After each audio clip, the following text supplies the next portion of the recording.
क्या पढ़ना है? Hello, good evening, good evening, good evening.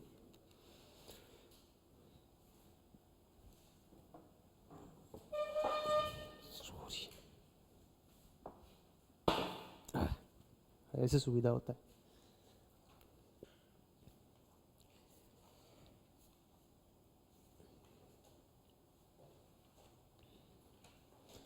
पहले का 50 मिनट रिकॉर्डिंग होगा, उसके बाद 10 मिनट फिर रिकॉर्डिंग बंद कर दूंगा।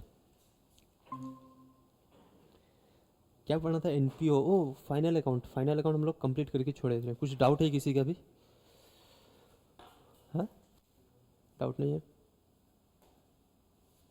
चलो बढ़िया है। डाउट है? डाउट है क्या फाइनल अकाउंट में? 42 में डाउट है? क्या डाउट है?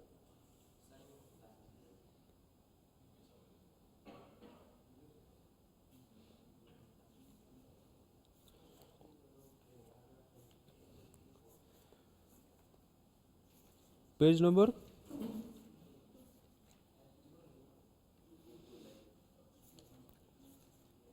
2229 में तो दूसरा कुछ आ जा रहा है। हम लोग को पढ़ना है एनपीओ। फाइनल अकाउंट तो अपना हो चुका है ना? 250 3.2।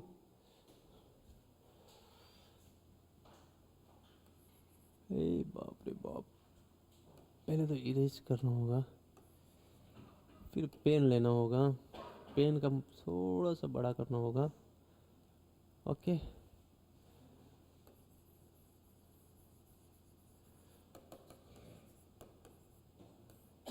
तीसरा मॉड्यूल का ये आखिरी कदम है, ठीक है? इसके बाद कुछ नहीं रहेगा। उसके बाद दूसरा मॉड्यूल पे अपने जंप करेंगे और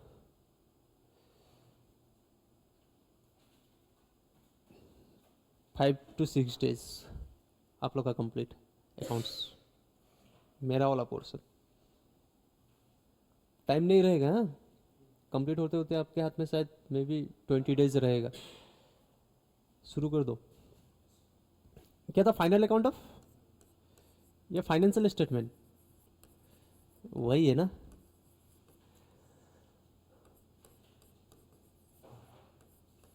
नोट फॉर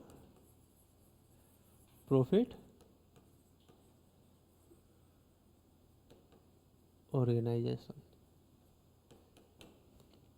ये है आज का चैप्टर। और आज अपने हाथ में है 60 मिनट, और ये 60 मिनट कोई नहीं छीन सकता अपने से। क्या कर रहा है? लिख रहा है। आराम से लिखना, आराम से लिखना। अभी क्यों लिख रहे हैं? सुनो, इससे पहले आपने जो काम किए थे, मतलब अकाउंट्स बनाए थे, उसमें हम लोग का मोटिव क्या था? मेन मोटिव क्या था? क्या पता करना था? प्रॉफिट क्या हुआ और बैलेंस शीट क्या है। ये नाम से कुछ थोड़ा सा भी अंदाज लगा पाओगे क्या? नोट फॉर प्रॉफिट ऑर्गेनाइजेशन क्या होता है? इसका मोटिव प्रॉफिट नहीं होगा। इसका मोटिव प्रॉफिट नहीं होगा। इसका मोटिव क्या होगा तो फिर?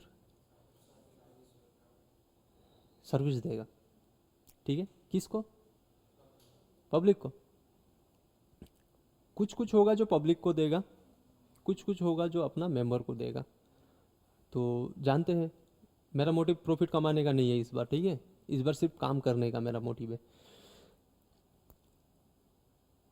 क्या बोला देखो? The certain organisation data not establish for making profit but to provide some service. अब ये सर्विस बोला, देखो ये समझने लायक चीज़ है।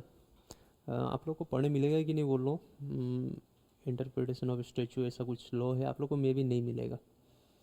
सीएमए में अपना नहीं है, नहीं है, नहीं है। सीएमए में वो लॉ नहीं है। उसमें बोलता है कुछ, मतलब कुछ कुछ वर्ड ऐसा होता है जो आधा अधूरा होता है, अपने को क्लियरली बताया नहीं रहता है। क्लियरली बताया हुआ नहीं रहता है कि क्या बोलना चाह रहा है। अब यहाँ पे सर्विस बोला, सर्विस तो कुछ भी हो सकता है। लीगल सर्विस भी हो सकता है, इलीगल भी हो सकता है। ये तो अनीस दास का आवाज़ है। हाय अनीस। सर। Hello sir.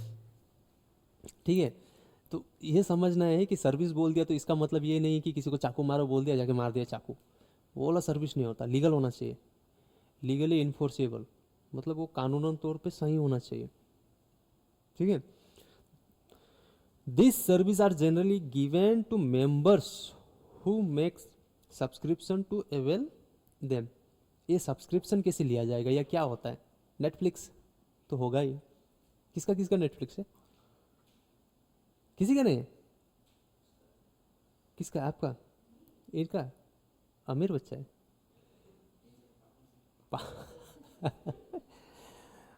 ठीक है, क्लास के बाद मिलना।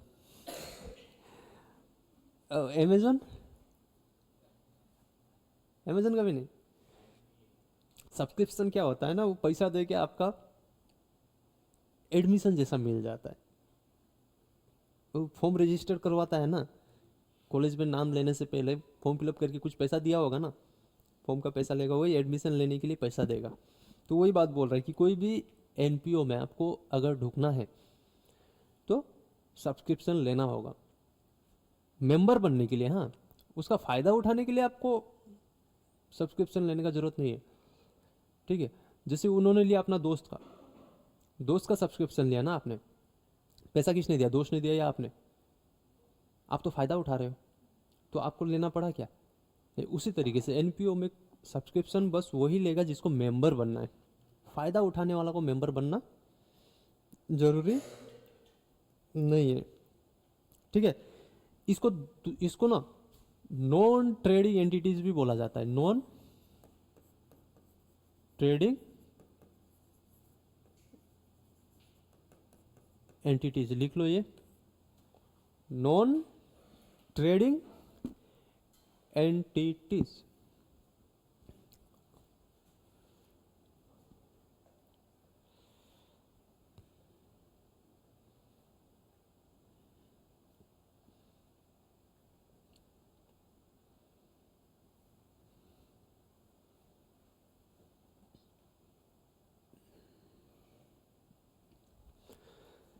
अब एनपीओ कौन कौन होता है? जिम को जिम खाना लिख दिया है।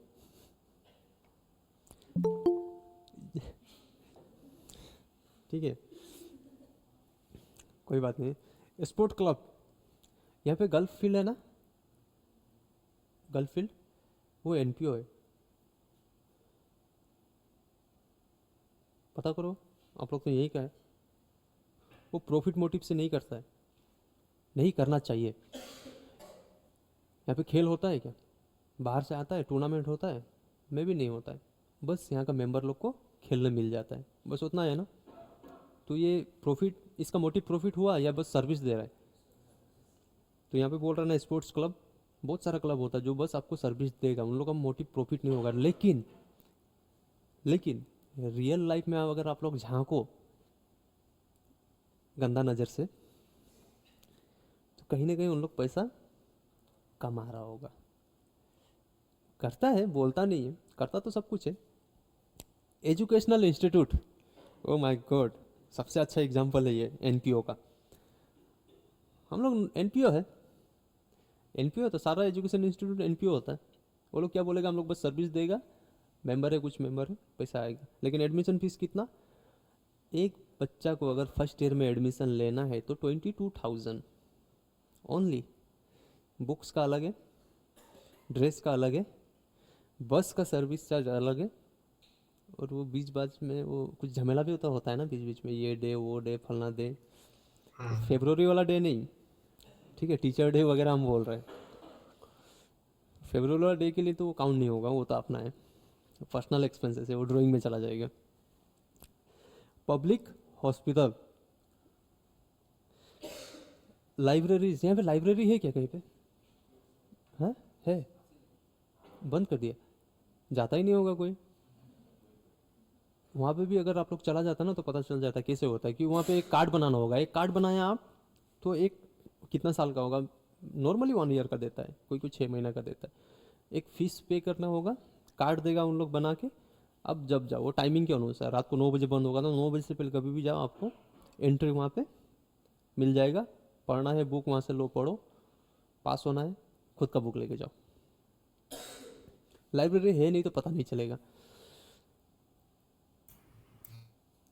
कल्चरल क्लब लाइक रोटरी और Lions club, religious institutions, charitable trust, ये सब क्या है? एनपीओ है, इन लोग का मोटिव क्या है? प्रॉफिट कमाना नहीं, सर्विस देना मोटिव है। दिल पे हाथ रख के बोलो तो क्या सही है ये? टी शर्ट कहाँ से लेके आए? रनिंग Sir, वनिंग गया था? they say it is profit motive, but because of corruption, अरे वो बात नहीं करता है ना, अभी देश का नहीं, नेता लोग सुन लिया तो हम लोग फंस जाएगा। अनिश दास शांत रहो, कभी अकेले में बात करेंगे मिलके इसमें। फिर ठीक है, ठीक है देखो, sir. these organizations get their fund in form of contribution by way of entrance fees। Entrance fees लेगा, ठीक है। दूसरा क्या है? Life membership fees. तीसरा क्या है? एनुअल सब्सक्रिप्शन, डोनेशन, ग्रांट्स, लीगेसीज, बस। और भी एटसेट्रा बोला, अब एटसेट्रा में क्या आता है पता नहीं मेरे को। एंट्रेंस फीस कैसे बताएं? एंट्रेंस फीस आप लोग तो कहीं गया ही नहीं होगा, लाइब्रेरी भी नहीं गया, हॉस्पिटल भी नहीं गया, कोई क्लब में भी नहीं गया, वहाँ में जाने के लिए आपको फीस देना पड़ेगा, ठीक है। मेंटेनेंस वगैरह तो करेगा ना उन लोग, पैसा तो लेगा, ठीक है। वो ढुकने के लिए भी आपको फीस देना पड़ेगा, वो एंट्रेंस फीस हो गया। नॉर्मल नॉर्मल भाषा में देखा जाए, और डीपली बाद में आप लोगों को एनपीओ जब मिलेगा तब कर लेना। एक नॉर्मल में देखा जाए तो ढुकने के लिए पैसा देना, एंट्रेंस फीस हो गया, ठीक है। सब्सक्रिप्शन तो पता है अपने को कि उसका सर्विस आपको लेना है एज ए मेंबर, ठीक है। एज ए पब्लिक नहीं, एज ए मेंबर आपको लेना है, तो आप सब्सक्रिप्शन ले लिया, एक साल जो भी सर्विस देगा मेरे को दो। लाइफ मेंबरशिप फीस हमेशा के लिए दे दिया, जिंदगी भर हम तुम्हारे साथी। उसके बाद क्या? एनुअल सब्सक्रिप्शन, फिर से सब्सक्रिप्शन को एनुअल सब्सक्रिप्शन कर दिया। डोनेशन, ग्रांट, लीगेसीज, ये डोनेशन तो सुना ही होगा, पैसा दे देता है। ग्रांट्स ह्यूज अमाउंट में देगा, गवर्नमेंट वगैरह कॉर्पोरेट वगैरह देता है ग्रांट्स। लीगेसीज, डोनेशन मीनिंग पता है ना, पैसा दिया है बस, या तो स्पेशल पर्पज के लिए देगा, कुछ काम के लिए देगा, या तो नॉर्मली देगा कि आप ये पैसा रखो, सर्विस दो पब्लिक लोग को, जो नीडी पीपल है। ग्रांट्स भी उसी तरीके का होगा, ह्यूज अमाउंट देगा। लीगेसीज क्या होता है? कुछ आइडिया है लीगेसीज का? है? मान लो किसी इंसान का दो बेटा था, दो बेटा, दोनों का सरकारी नौकरी लग गया, ठीक है। पापा करोड़पति है, लेकिन रात को 10 बजे के बाद पापा अपना दोनों बेटा के पास नहीं जा सकता, कुटाई उटाई करता होगा बेटा लोग। अब उसको अपना बेटा लोग का ऊपर भरोसा नहीं रहा, क्योंकि जिस दिन पापा का हो जाएगा उस दिन तो लिखा जाएगा कागज, आधा प्रॉपर्टी इसका, आधा प्रॉपर्टी उसका। बाबूजी भी बाबूजी है ना, ऐसे तो बूढ़ा नहीं हुए होंगे, एक्सपीरियंस है उनका। उन्होंने एक वकील को बुला के कागज लिखवाया। क्या लिखा? कि मेरा जितना भी संपत्ति है वो फलना चैरिटी को दे देना। कब? मेरा कंट्रोल अल्ट डिलीट होने के बाद। तो हो गया लीगेसी, वो अपना वसीयत दे दिया है, ठीक है। ऐसे भी देता है ना, देखा ही नहीं होगा आप लोग, मिलेगा तो आप लोग ही ले लेगा उल्टा। अंकल अंकल उसको मत दो ना, मैं गरीब हूँ, 10% मेरे को दे दो, बाकी उसको दे देना। इसका फीचर्स पढ़े क्या? फीचर्स क्या होता है? देखो सेकंड पैराग्राफ, वो जो जहाँ पे मैं ये मेंबरशिप का बात कर रहा था वहाँ पे लिखा हुआ वही, फिर some charitable trust, religious, similar purpose के लिए खोलेगा, उसी के लिए बोल रहा है। इसका फीचर्स देखते हैं। हाँ? आप लोग को क्वेश्चन पूछेगा, फीचर्स में से भी पूछ सकता है कि ये होगा कि नहीं, एनपीओ होगा कि नहीं, और सही है, या फिर कौन सा करेक्ट है कौन सा इनकरेक्ट है, ऐसा कुछ पूछ दिया और आपको कोई एक लाइन बता दिया। अगर इनकरेक्ट वाला बोलेगा तो 3 करेक्ट 1 इनकरेक्ट होगा, और करेक्ट वाला पूछेगा तो एक ही करेक्ट ऑप्शन देगा उन लोग। तो हमेशा ध्यान से तोड़ना हर ऑप्शन को। मैं बोलूँगा नहीं कि बैठ के याद करो, ऑप्शन को तोड़ना कि ये हो सकता है कि नहीं, ठीक है। किसी भी चैप्टर का, कोई भी सब्जेक्ट का अगर ऑप्शन दे दिया तो आपको तोड़ना होगा। वो चैप्टर को समझ लो पहले, उसके बाद तोड़ना ऑप्शन को हमेशा। पहला बोल रहा है, such establishments are established for furnishing service to a particular group और public at large. Particular group कब होगा? जब वो अपना सिर्फ मेंबर को सर्विस देगा। जैसे ये गोल्फ क्लब में पब्लिक को देगा क्या? सर मेरे को खेलना है बोलेगा तो गेट से भगाएगा। लेकिन मैं अगर मेंबर हुआ तो मेरे को खेलने देगा। तो वो पार्टिकुलर ग्रुप जो मेंबर बना हुआ है बस उसी को देगा ना। तो वह वही बात बोल रहा है, या तो पार्टिकुलर ग्रुप को देगा या public at large. Public at large में क्या होगा? कभी कभार खाना खिलाता है ना, कुछ कुछ अपना बैनर लगा के, आप भी जाओ तो खाना मिल जाता है। किसी को मिलेगा, वो पूछेगा नहीं कि आप कौन हो, कहाँ से आए हो, खिला देगा। एनजीओ वाला करता है ना, वो रास्ते में जो डोगी लोग होता है उन लोगों को भी खिलाता है कुछ कुछ एनजीओ तो। ठीक है, तो आप चला मत जाना उसमें। जहाँ पे इंसान को खिला रहा है वहाँ पे जा सकता है। तो वो पब्लिक एट लार्ज हो गया। दोनों का डिफरेंस समझ में आ गया ना। नेक्स्ट क्या बोल रहा है? These are established and organise as charitable society या फिर trust, and subscribers to such establishment are known as member. Member बनने के लिए क्या चाहिए? सब्सक्रिप्शन। बस इतना ध्यान रखना, मेंबर बनने के लिए क्या चाहिए? सब्सक्रिप्शन। आप किसी का सर्विस का फायदा उठा रहे हो, आप मेंबर नहीं हो जब तक आप सब्सक्रिप्शन अपना नाम पे नहीं ले रहे हो। ठीक है। Their activities are normally regulated by a managing या फिर executive committee selected or elected by its member. चलो यहाँ पे कितना स्टूडेंट है? तीन तीन तीन, 9 स्टूडेंट है आज ऑफलाइन में। ऑनलाइन में भी है, ऑनलाइन में ज़्यादा है, बहुत ज़्यादा है। Oh my God. अब बोला कि ये जो हम लोग का इंस्टीट्यूट है, ये वाला चैप्टर है, ये चलाना है। और चलाना है, आप लोग सब बोला कि हम लोग मेंबर बनेगा। यहाँ पे 9 का 9 मेंबर बन गया। क्या हर दिन 9 का 9 आके देखेगा क्या इसको? अब आप लोग के बीच में सेलेक्ट होगा कि कौन ज़्यादा बिजी नहीं है। तो हाथ उठाओ, कौन ज़्यादा बिजी नहीं है? सब बिजी है। आप सामने में है ना, आप सामने में रहता है, सामने में रहता है, तो इसको मेंबर बना दो, वोट दे दो सब। अब यही चलाएगा। तो ये क्या हो गया? कमिटी तो आप लोग सब हो गया, लेकिन ये मैनेजिंग मैंने जो सेलेक्ट करके बनाया मेंबर, ठीक है,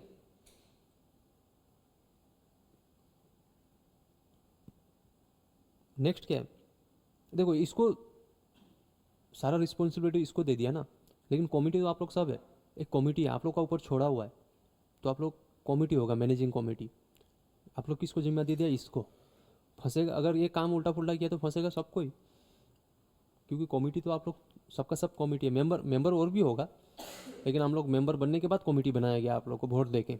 ठीक है, आप लोग अच्छा बच्चा लोग, बुरा लोग को नहीं बनाएगा। सब तरफ कैमरा है, ये कुछ कांड कर दिया बेचारा, फंसेगा तो सब आप लोग। ठीक है, ये मत सोचना कि उसको बना दिया तो वो पूरा का पूरा जिम्मेवार होगा। इतना डेप्थ में मत सीखो, इधर ही रहो।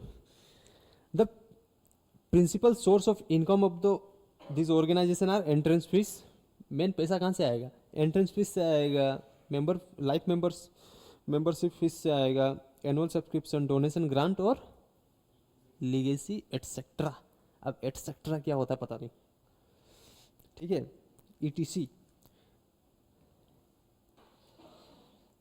हाँ सुनो, आप लोग 9 मेंबर है ना, 9 मेंबर है, ठीक है। टोटल रिसीव हुआ मान लो 1 लाख। टोटल पैसा कैश रिसीव हुआ, ठीक है, 1 लाख रुपीस। और एक्सपेंसेस कितना हुआ?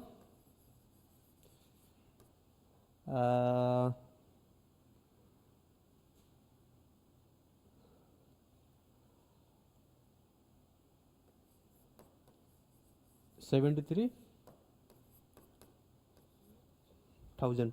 मेरे हाथ में पैसा बचा कितना? हाँ, प्रॉफिट 27,000 ना। अब बताओ, आप लोग 9 टोटल मेंबर मान लो, आप लोग 9 जने। क्यों हंस रहे? टोटल मेंबर आप लोग 9 जने, पर आदमी को कितना प्रॉफिट मिलेगा?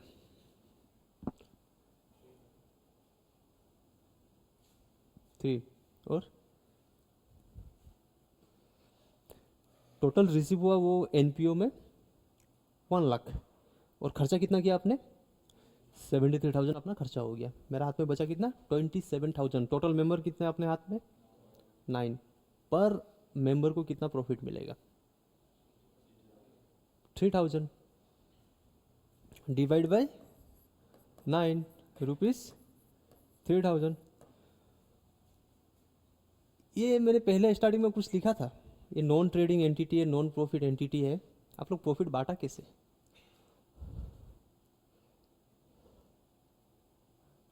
ध्यान कहाँ है? प्रॉफिट बढ़ सकता है इसका, तो फिर बांटा क्यों? क्यों बांटा?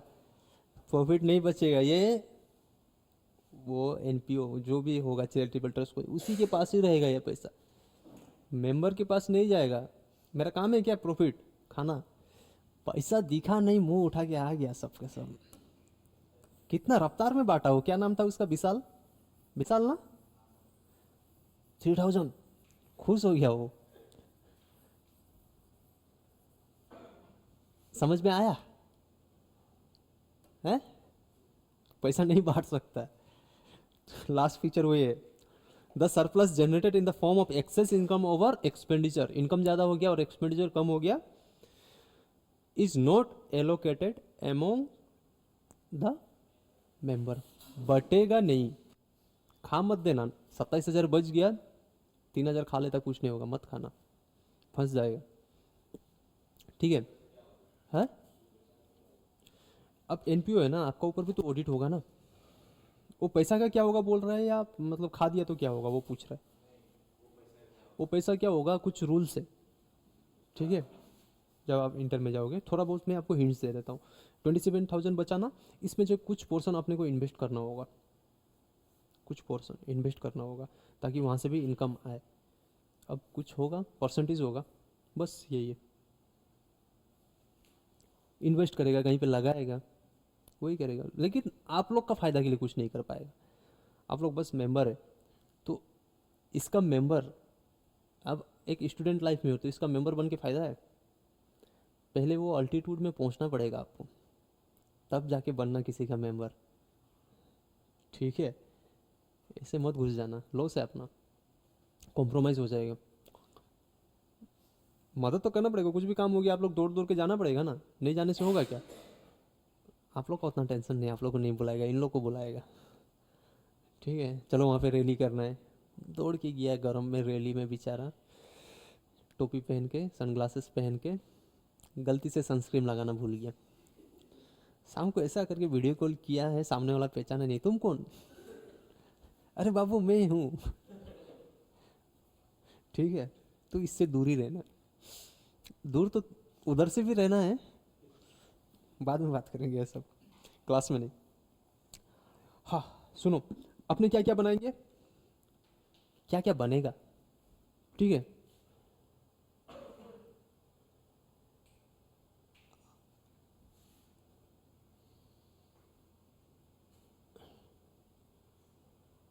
ओ माय गॉड, पेज आगे कैसे बढ़ेगा? हाँ, मिल गया मिल गया मिल गया मिल गया। नेक्स्ट, एड, थैंक यू। आप लोग सीख गया, आप लोग है ना, सीख ही जाऊंगा धीरे धीरे, सीखना ही तो है कि नहीं? देखो, अरे हंसो मत, क्यों हंस रहा पीछे कुछ? पहला बनेगा receipts and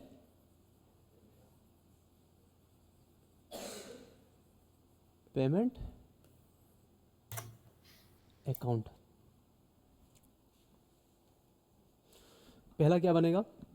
receipt and payment. देखो अब लगभग ये कंप्लीट हो जाएगा, इसके बारे में सीख लेगा ना तो कुछ नहीं रहेगा। मे बी एक ही चीज़ रहेगा जो सीखना होगा, नेक्स्ट क्लास में सीखेंगे, आज नहीं। क्या? जनरल एंट्री और सब्सक्रिप्शन के बारे में थोड़ा सा, 8+ कैसे किया जाता है, ये चैप्टर ही कंप्लीट हो जाएगा। तो आपको मेन क्वेश्चन कहाँ से आने वाला है? ये तीनों में से किसी एक में। तो अपने रिसीव एंड पेमेंट में पहुँच गए, फीचर्स हो गया अपना किसका, एनपीओ का फीचर शो किया। ठीक है, ये पढ़ने के बाद आप लोग क्वेश्चन ट्राई करना, एक ही बार में हो जाएगा। अगर आप समझ गए होगे, बस सुन के माथा हिला रहे होगे, तो फिर आंसर ढूंढ के टिक मारना पड़ेगा, वो तो अलग बात है। कोई प्रॉब्लम है क्या अभी तक?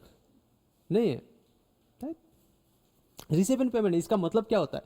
इसका मतलब कुछ नहीं होता, जो भी मेरे को रिसीव हुआ पकड़ लो, जो भी मैंने पेमेंट किया दे दो। ठीक है, अब ये देखेगा नहीं कौन सा साल का पेमेंट है, कौन सा साल का, मतलब कौन सा साल का अमाउंट है, अमाउंट कौन सा ईयर का है, ड्यू है।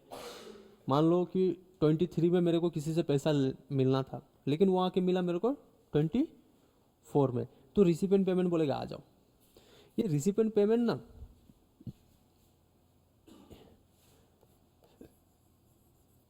केस बुक था ना, हम लोग पढ़े थे, बस इसी की तरह है। ठीक है, अगर ये किसी भी साल का अमाउंट ले रहा है या कोई भी ईयर के लिए पेमेंट कर रहा है, सारा का सारा ये इसमें आ जाएगा। तो ये डेबिट साइड में रिसिप्ट, क्रेडिट साइड में पेमेंट, डेबिट साइड में रिसिप्ट्स, क्रेडिट साइड में पेमेंट्स। पर्सनल, रियल, नॉमिनल क्या अकाउंट हो सकता है? लेजर देख के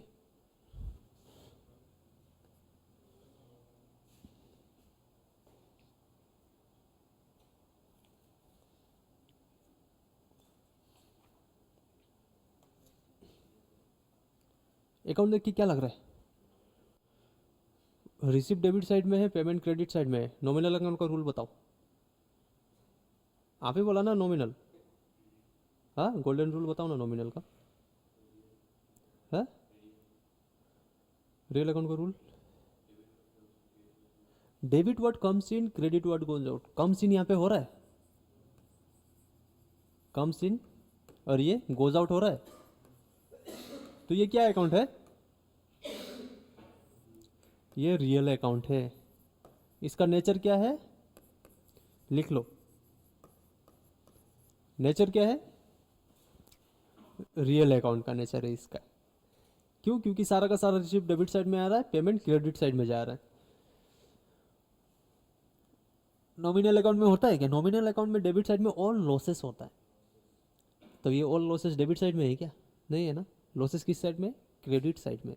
लेकिन गोज आउट है, पेमेंट है। लॉस नहीं भी तो हो सकता है, किसी और चीज़ का पेमेंट भी तो हो सकता है। तो ये क्या हो गया? रीला, रीला अकाउंट।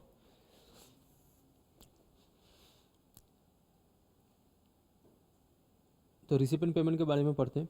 ठीक है, this is similar to cash book. Entries are made on cash basis and items pertaining. Entries क्या बेसिस में मारेगा? केस बेसिस पे। मार्क कर लो। रिसिपेंट पेमेंट में एंट्री कौन सा बेसिस पे होगा? केस बेसिस पे, एक्रूअल बेसिस पे नहीं होगा। क्यों? क्योंकि ये केस बुक जैसा है। केस बुक में जब पैसा आता है तभी तो लिखते हैं अपने, या पैसा आने वाला था, आया नहीं, पहुंचा ही नहीं, पहले एंट्री मार देते हैं क्या? एक केस बुक या बैंक की है जहाँ पे पैसा आएगा उसके बाद ही एंट्री होता है। मान लो कि आपने फॉर्म, वो पर्ची भर लिया, बैंक में जा रहा है, बैंक वाला का हाथ में दे भी दिया, लेकिन वो हिसाब करके डाला नहीं है, बैंक में एंट्री हो गया क्या? नहीं। केस और बैंक ऐसा आइटम है जो जब हुआ तभी देखा जाएगा। तो रिसिपेंट पेमेंट एक केस बुक की तरह है। तो क्या ये एक्रूअल बेसिस वाला को रिसीव करेगा क्या?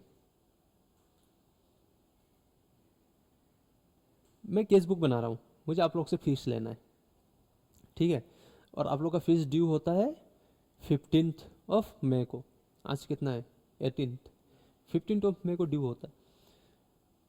और मैं क्या लिखूंगा? केस। आपने पैसा दे दिया क्या? अगर मैं एक्रूअल बेसिस में देखूँ तो मेरे को 15 को ही रिकॉर्ड करना होगा कि पैसा आ रहा है, लेकिन केस कभी एक्रूअल बेसिस में होगा? नहीं होगा। 17 को, आज 18 को आप पैसा दोगे तभी जाके मैं लिखूंगा 18 को पैसा मिला। तो इसमें जब तक मिलेगा नहीं या जब तक पेमेंट नहीं करेंगे तब तक नहीं लिख पाएंगे। ठीक है, केस बेसिस बोला है ना, उसी को बोल रहे हैं cash basis. Pertaining to previous year और करेंट ईयर और subsequent year are also recorded. Mark कर लो। ये कोई समय नहीं देखेगा कौन सा टाइम के लिए पेमेंट हुआ है या रिसीव हुआ है। अगर हुआ है तो लिख दो, ठीक है। दूसरा चीज़, ये कभी नेचर नहीं देखेगा कि ये रेवेन्यू रिसीप है या कैपिटल रिसीप है, रेवेन्यू एक्सपेंडिचर है या कैपिटल एक्सपेंडिचर, नहीं देखेगा। अगर मेरे हाथ से पैसा गया तो लिख लेगा वो, ठीक है। Receipt, it begins with the cash in hand at the bank and the कॉमेंसमेंट at the end of the, बड़ा लंबा चौड़ा लाइन बोला, सिंपल में सुनो। रिसिपेंट पेमेंट है, कोई भी साल का पेमेंट आ रहा है, कोई भी साल का पेमेंट जा रहा है। अगर पेमेंट कर रहा हूँ तो लिख दे रहा है ना क्रेडिट साइड में, रिसीव कर रहा हूँ तो लिख दे रहा है। ऐसा हो सकता है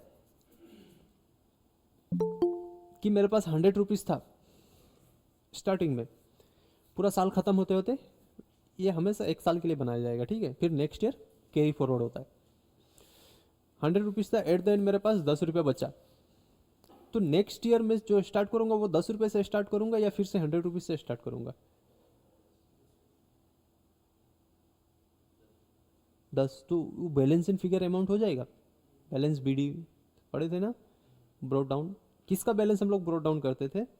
सिर्फ एसेट का या फिर पर्सनल अकाउंट का, लेकिन नॉमिनल का कभी नहीं करते थे, ध्यान देना। तो ये रियल अकाउंट है, इसलिए इसका बैलेंस कैरी फॉरवर्ड होगा। तो इसका ओपनिंग बैलेंस होगा, या तो होगा ही नहीं, या तो होगा, या तो जीरो होगा या तो कुछ अमाउंट होगा। ओपनिंग बैलेंस, डेबिट बैलेंस, ठीक है। ऐसा हो सकता है क्या इसका ओपनिंग बैलेंस नेगेटिव में है?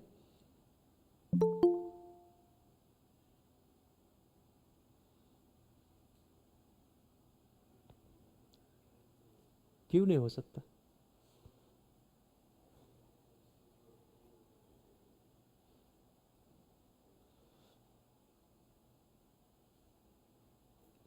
चलो ध्यान से सुनना, हाँ। बस रिसीव एंड पेमेंट करके रिकॉर्डिंग बंद कर देंगे। थोड़ा सा इनकम एंड एक्सपेंडिचर थोड़ा सा बात कर लेंगे, पढ़ेंगे नहीं, टॉपिक में ढूकेंगे नहीं, इसी को अकेले देखना आज, ठीक है। क्योंकि जितना डेप्थ में करोगे उतना अच्छा है। चैप्टर को ख़त्म कर दो, एक ही बार निपटा ही दो इसको। ये बाद में रिवीजन के लिए सिर्फ रहना चाहिए, दोबारा पढ़ने के लिए मत रखना इसको, हाँ। तो इसीलिए मैं चाह रहा हूँ कि मैं थोड़ा स्लो जाऊँ, क्योंकि कल संडे है, पीछे का जो भी बचा हो उसको भी कंप्लीट कर लो। डाउट लेके आ जाना फटाफट मेरे पास जब तक मैं हूँ। और मैं चला गया उधर योगा करने, तो फिर आप लोग क्या करोगे? एग्ज़ाम के दिन में आऊँगा मैं, जब मैं उधर से मेडिटेशन योगा करके यहाँ पे पहुँचूँगा ना, एग्ज़ाम का दिन में ज़रूर आऊँगा। 16 को मिलेंगे, ठीक है। वो मैं ऑफलाइन बात कर लूँगा। हाँ, मेरे पास 100 रुपया था, मेरा दोस्त का दुकान में गया, मैं मतलब एनपीओ हूँ मैं, रिसिपेंट पेमेंट में मेरा 100 रुपीज़ है। मैं दोस्त का दुकान में गया, बिल बन गया 110 का। मेरे पास कितना है? 100। अब 10 तो नेगेटिव में है ना। अब बताओ इसका बैलेंस स्टार्टिंग नेगेटिव से हो सकता है?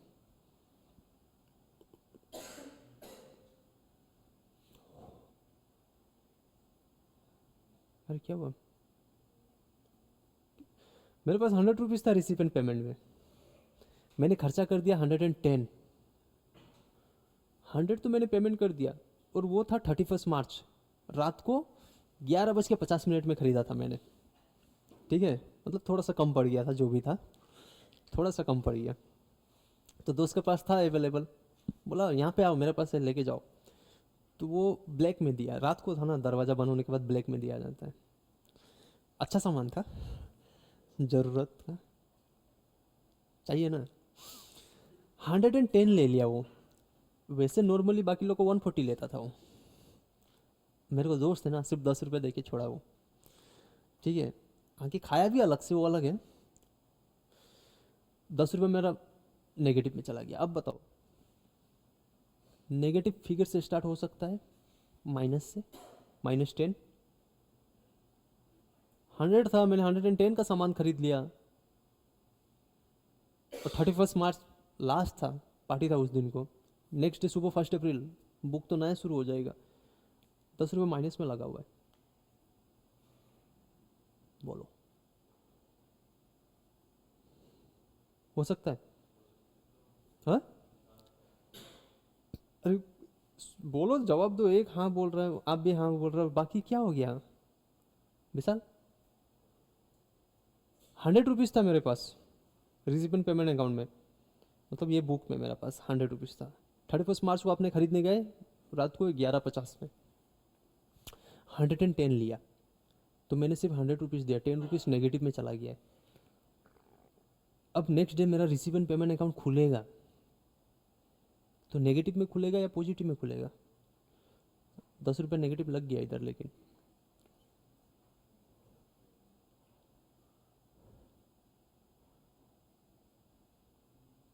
अरे इतना सन्नाटा क्यों? कुछ तो जवाब दो, सीखने मिलेगा या एट द एंड सीखने मिलेगा।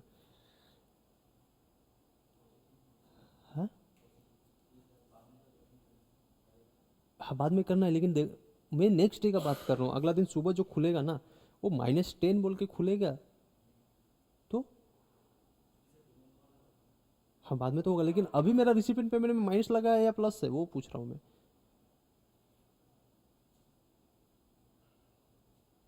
अरे मूर्ख, जैसे ही -10 लग गया वो तो लाइबिलिटी बन गया होगा ना, तो रिसिपेंट पेमेंट कैसे नेगेटिव में जाएगा? वो तो जीरो का जीरो। मेरे पास 10 रुपये है, 10 रुपये से ज़्यादा खर्चा कर सकता हूँ क्या?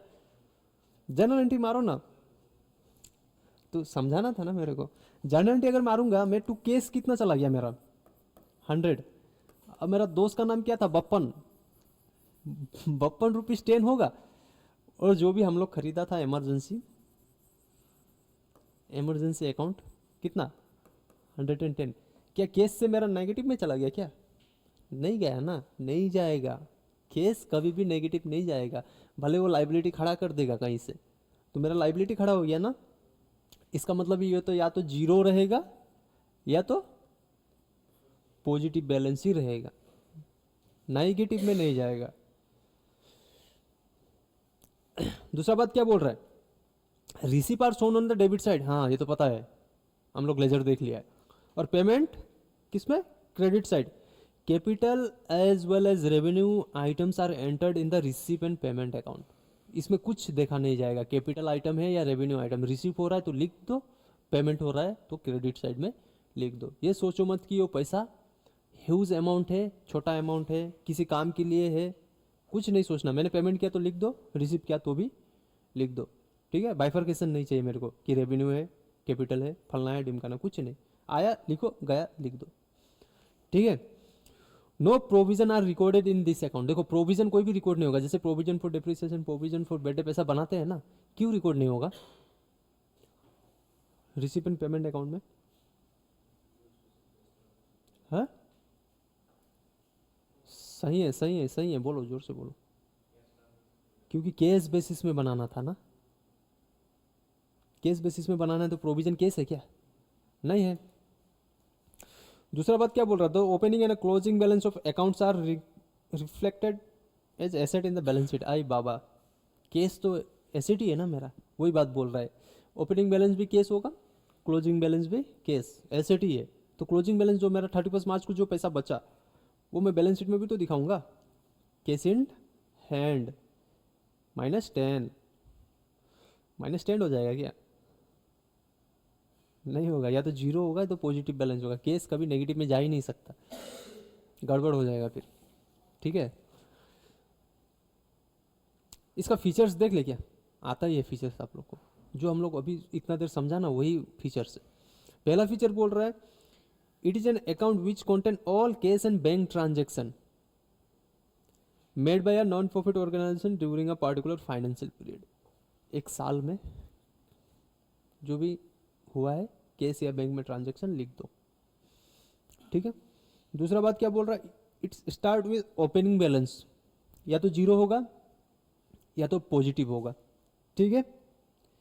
All case receive both capital and revenue during the period are debited to it. बोल रहा है कि जितना भी रिसीव करेगा उसको डेबिट साइड कर दो, भले वो रेवेन्यू हो या कैपिटल हो।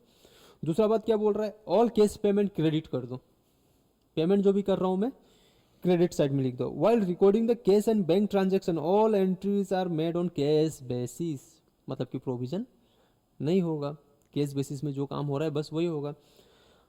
It is summary of case book. और दूसरा बात बोल रहा है ये क्या अकाउंट है? Real account. तो सबसे ज़्यादा इंपॉर्टेंट पॉइंट ये एफ नंबर है ना, ये भूलना मत हाँ, कि recipient payment like real account है। ये कभी भी आपको पीछे में आके नॉक कर सकता है एग्जाम में। फॉर्मेट देख लो क्या हुआ, स्टार्ट कहाँ से हुआ? टू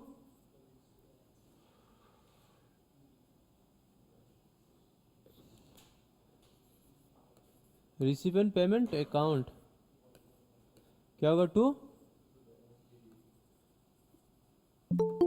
बैलेंस बीडी या फिर बैलेंस इन फिगर लिखा होगा, ठीक है, टू ऑल रिसिप्ट, ये क्या होगा, by all payments bye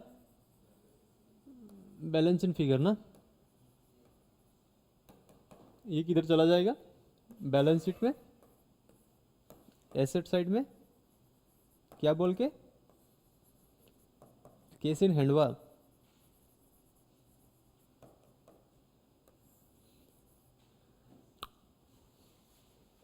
finished recipient payment account. अब आपको बनाना है घर पे जाके रिसिपेंट पेमेंट अकाउंट। क्या हो गया, क्लास है क्या?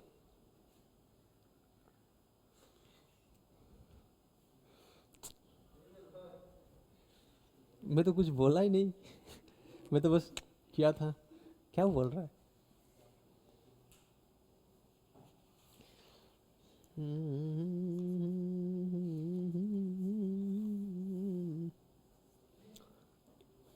हल्का सा इनकम एंड एक्सपेंडिचर के ऊपर डिस्कस कर लेता है, ठीक है, ताकि अगला दिन कुछ न रहे। बैलेंस शीट बताना है क्या, फाइनल अकाउंट में बैलेंस शीट किया था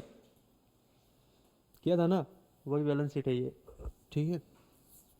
अब इनकम एंड एक्सपेंडिचर अकाउंट क्या होता है, जैसे हम लोग का ये क्या, मेरा मोटिव प्रॉफिट एंड लॉस था क्या, जब मेरा एनपीओ में motive he profit and loss नहीं था तो मैं प्रॉफिट एंड लॉस अकाउंट बनाऊंगा। यहाँ पे क्या बनाऊंगा मैं, उसके जगह पे बनाऊंगा इनकम एंड एक्सपेंडिचर अकाउंट। अब बताओ प्रॉफिट एंड लॉस की जगह कौन ले रहा है, इनकम एंड एक्सपेंडिचर अकाउंट। तो ये पर्सनल रियल नॉमिनल कौन सा अकाउंट है, ये किसका जगह लिया, प्रॉफिट एंड लॉस का। प्रॉफिट एंड लॉस कौन सा अकाउंट होता है, नॉमिनल, तो ये नॉमिनल अकाउंट। नॉमिनल अकाउंट का रूल क्या है, और लॉसेस एंड एक्सपेंसेस डेबिट। इसका मतलब है कि इनकम एंड एक्सपेंडिचर में डेबिट में क्या होगा, एक्सपेंडिचर, और क्रेडिट में इनकम। क्यों, क्योंकि ये नॉमिनल अकाउंट है। ये नॉमिनल अकाउंट क्यों है, क्योंकि replacement of profit and loss account, और प्रॉफिट एंड लॉस अकाउंट में एक नॉमिनल अकाउंट था। अब एक बात बताओ, इनकम एंड एक्सपेंडिचर में डालना है ना, 31 को 31 मार्च को अपने कितना खर्चा किया था, 110। 110 का 110 मैंने पैसा पेमेंट ही नहीं किया, उसको मैंने पेमेंट किया आके 31 मार्च था ना, पार्टी हुआ होगा, तो 1 तारीख को तो नींद खुलेगा नहीं अच्छा से। 2 तारीख को मिला फ्रेंड से, 2 तारीख को मैंने 110 पेमेंट कर दिया। इनकम साइड आएगा या एक्सपेंडिचर साइड आएगा, हाँ, पेमेंट 2 अप्रैल को किया,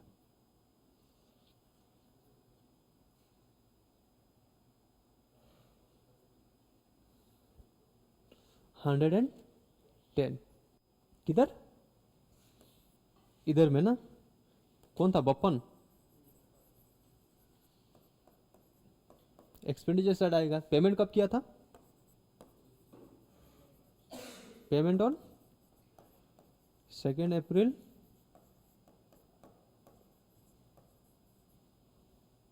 ठीक है। खाया कब था, 31।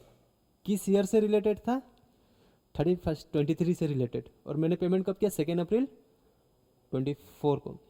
23 24 से रिलेटेड था और मैंने पेमेंट किया 24 अप्रैल को, मतलब 2 अप्रैल को, ठीक है।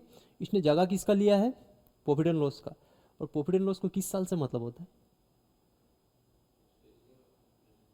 हाँ, प्रॉफिट एंड लॉस जब बनाए थे आपने, तो उसमें मैंने क्या बोला था, वो पिछला साल, आने वाला साल को देखता है या बस इसी साल को देखता है। 2 अप्रैल कौन सा साल है, दूसरा साल है। तो ये जो 31 का मैंने पेमेंट किया है 2 अप्रैल को, वो 24-25 के लिए था या 23-24 के लिए था? तो ये एक्सेप्ट करेगा? तो आप कैसे लिख दिया? ये किसका जगह लिया है वो देखो ना, जगह किसका लिया? प्रॉफिट एंड लॉस का। प्रॉफिट एंड लॉस का जगह लिया है। प्रॉफिट एंड लॉस क्या बोलता है? मुझे बस इसी साल से मतलब है, मुझे आने वाला साल से भी मतलब नहीं है, पिछला साल से भी मेरे को मतलब नहीं है। अगर ये बात बोल दिया ये बेचारा, अगला साल से कोई भी बैलेंस कैरी फॉरवर्ड होके आएगा क्या यहाँ पे? सिर्फ इसी साल का रहेगा ना।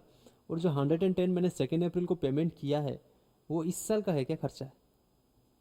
कौन सा साल का है? पिछला साल को खाया था मैंने, मतलब 31 मार्च को। वैसे तो हुआ 3 ही दिन है, 3 ही दिन हुआ है ना, 2 दिन, तीसरा दिन में ही तो मैंने पेमेंट कर दिया। लेकिन किस ईयर से रिलेटेड है वो?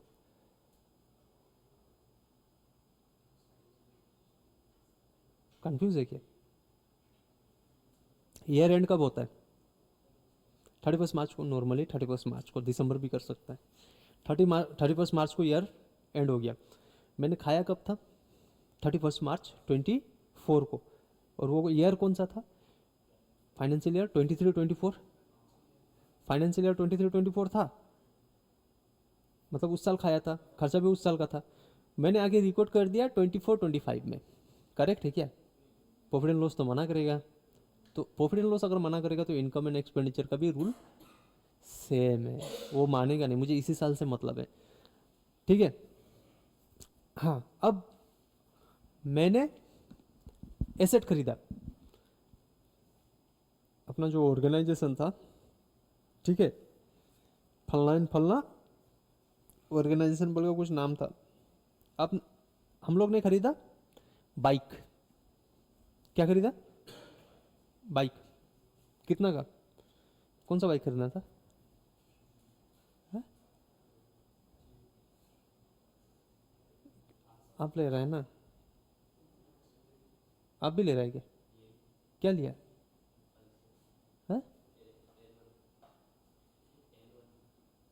N150 लिया। आप बुलेट ले रहे हैं वैसे? कौन सा लोगे? 350 क्लासिक? आप भी ले रहे हैं? बुलेट ले रहे हैं? कौन सा? मतलब वो वाला लो, मेरा वाला। हाँ, वो बाद में डिस्कस करते हैं, लेडीज एंड जेंटलमैन।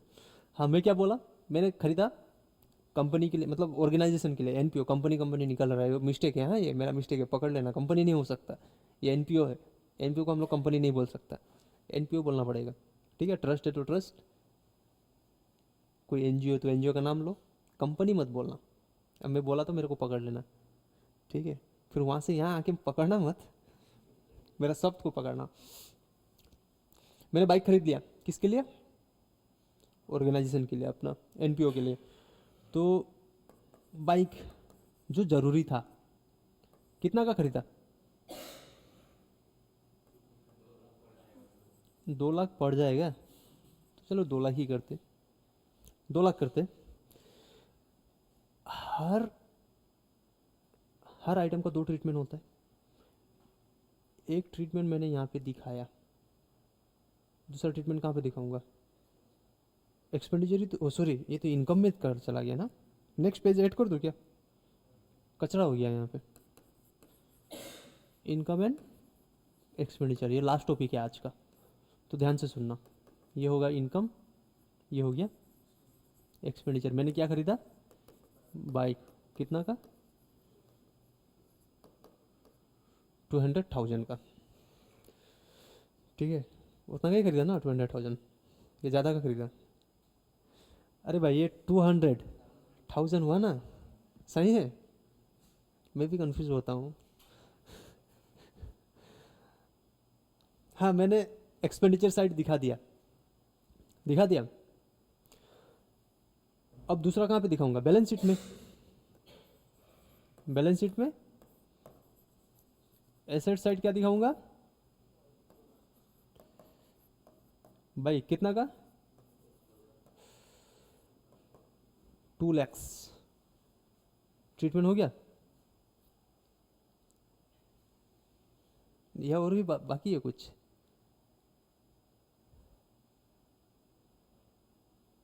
बाकी है क्या, ना हो गया?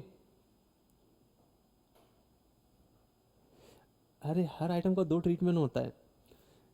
इनकम एंड एक्सपेंडिचर में मैंने खर्चा किया कितना, एक्सपेंडिचर 2 lakhs, बैलेंस शीट में मैंने बाइक दिखा दिया कितना, 2 lakhs। निपट गया या बचा है कुछ? निपट गया।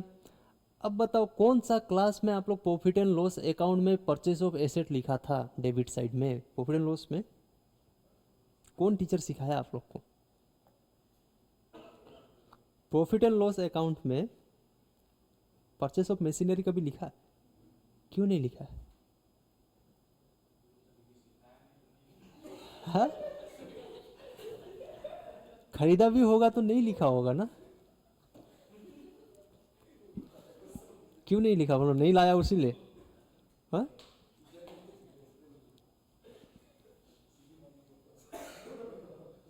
बोलो प्रॉफिट एंड लॉस में कभी हम लोग एसेट अब लाया नहीं, लेके आया, हम तो बाइक लेके आया ना। अब बताओ, खरीद लिया, प्रॉफिट एंड लॉस में कभी परचेस ऑफ मशीनरी लिखा? ये तो कैपिटल नेचर का, कैपिटल नेचर कब एक्सेप्ट किया प्रॉफिट एंड लॉस?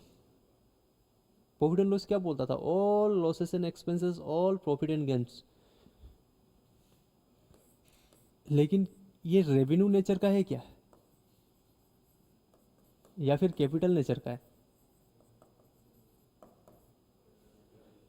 हाँ, कैपिटल नेचर का है ना, तो इनकम एंड एक्सपेंडिचर में आएगा, क्योंकि वो तो प्रॉफिट एंड लॉस ही है, मान लो। नहीं आएगा, ये मेरा ट्रीटमेंट वो रॉन्ग है, वो रॉन्ग। ठीक है, तो इसका ट्रीटमेंट क्या है? इसका ट्रीटमेंट सिंपल है, ये फंड से जाएगा, बाइक खरीदा फंड से जाएगा, जो हम लोग नेक्स्ट डे करेंगे। लेकिन कोई भी कैपिटल आइटम नहीं आना चाहिए, कैपिटल इनकम भी नहीं होना चाहिए। ठीक है, profit and loss receive and payment में होता तो हंस हंस के ले लेता, हाँ मेरा खर्चा हुआ 2 लाख, बात खत्म, मेरे को आगे पीछे कुछ नहीं सोचना। लेकिन इनकम एंड एक्सपेंडिचर एक नॉमिनल अकाउंट है जो प्रॉफिट एंड लॉस की तरह है, इसी साल से मतलब रखता है, और रेवेन्यू आइटम से, कैपिटल आइटम से नहीं। इसका थोड़ा सा पढ़ ले, this is similar to profit and loss account and is prepared exactly based on same principle. तो सेम प्रिंसिपल में अगर बनाएंगे अपने, तो कैपिटल कुछ खरीदता है हम लोग मशीनरी, तो लिखता नहीं है परचेज बोल के। ठीक है, as the name suggest only revenue items are recorded here and, mark कर लो ओनली रेवेन्यू आइटम्स। और पहला मार्क क्या करना है, प्रॉफिट एंड लॉस की तरह प्रिंसिपल फॉलो करेगा। Incomes are recorded on the credit side, while income तो क्रेडिट ही होता है, एक्सपेंसेस क्या हो जाएगा, debit. Both income and expenses must be taken on the basis of accrual concept. Accrual mark कर लो, क्यों, क्योंकि ये एक्रूअल बेसिस में ये क्यों पकड़ रहे हैं? अगर ये एक्रूअल बेसिस में नहीं पकड़ेगा, केस बेसिस में पकड़ेगा, तो अगला साल जैसे पेमेंट किया था ना 110, वो तो इस साल एक्सेप्ट हो जाना चाहिए। क्यों नहीं कर रहा है? वो बोलता मुझे इसी साल से मतलब, अगर तुमको इसी साल से मतलब है तो अगर कोई भी आइटम ड्यू हो गया उसको लिख दो, ताकि वो अगला साल चला ना जाए। जैसे हम लोग 110 अगला साल पेमेंट किया ना, चला गया था ना, खींच के लेके आया उसको 31 में, इधर से हटा दिया उधर भेज दिया। ठीक है, previous and subsequent year items are to be excluded. Previous year का भी आइटम नहीं आएगा और सामने वाला ईयर का भी आइटम नहीं आएगा, मुझे बस इसी साल का आइटम से मतलब है। This account so either a surplus और डेफिसिट। हाँ, दो वर्ड सीखना है। सरप्लस किसको बोला जाता है?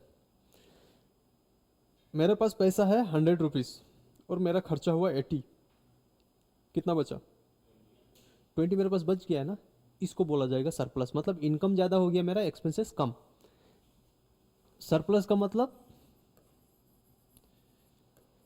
इनकम माइनस एक्सपेंसेस, इनकम ज़्यादा है एक्सपेंसेस कम है, पॉजिटिव में है। ठीक है, और डेफिसिट